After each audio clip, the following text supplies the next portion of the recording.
Hello friends, நல்லா இருக்கீங்களா? இப்போ 10th ஸ்டாண்டர்ட் எக்ஸாம் எழுதுகிற ஸ்டூடெண்ட்ஸ்க்கு ஐடியா தரேன், நோட் பண்ணிக்கோங்க. டெய்லி எல்லா கொஸ்டினுக்கான ஆன்சர் படிச்சிட்டிங்களா?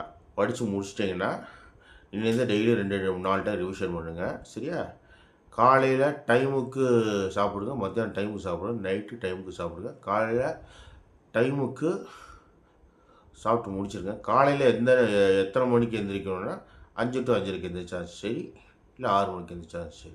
அதுக்கு மேலே 6:15 6:17 எழுந்திரிச்சா அதான் லாஸ்ட்டு டைம், அதுக்குள்ளே எழுந்திரிச்சிங்க, சரியா? அப்போ தான் ரிவிஷன் பண்ணும்போது கரெக்டாக தாட்ஸில் ஞாபகம் வரும், சீக்கிரம் படித்து முடிக்க முடியும், சரியா?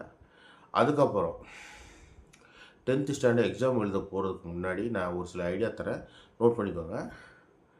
எழுதுறதுக்கு முன்னாடி ஹார்லிக்ஸோ ஆர் ஓனிட்டா ஆர் மால்டோவா ஆர் விவா இதெல்லாம் ஒரு சூடாக ஃப்ளாஸ்கில் ஊற்றி எடுத்துகிட்டு போய் எக்ஸாம் எழுதுறதுக்கு முன்னாடி குடிச்சிக்கோங்க, சரியா? 1 டம்ளர் 2 டம்ளர் குடிச்சிட்டு போய் எக்ஸாம் எழுதுங்க, சரியா? எக்ஸாம் எழுதி முடிச்சுட்டு வந்த பிறகு குடிச்சிக்கோங்க, சரியா?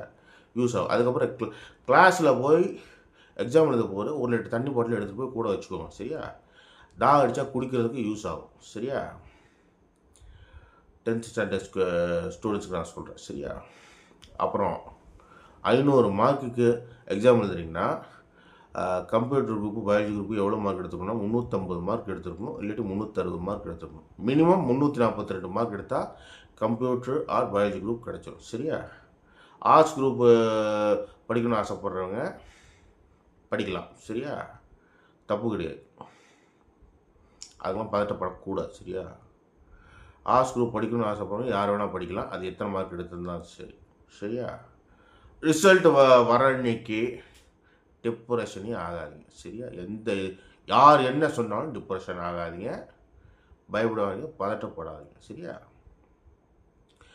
எக்ஸாம் எழுதி முடித்த உடனே ஒரு 2 நாள் 3 நாள் கழிச்சு தேட்டரை போய் ஏதாச்சும் படம் பார்த்துட்டு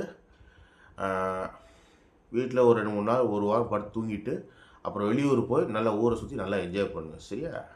எந்த ஸ்ட்ரெஸ் எடுத்தால் யார் என்ன திட்டினாலும், யார் என்ன அசிங்கசமாக டைம் பாஸுக்கு மனசு நோக்கிற மாதிரி பேசினாலும் கண்டுக்காதீங்க, சரியா?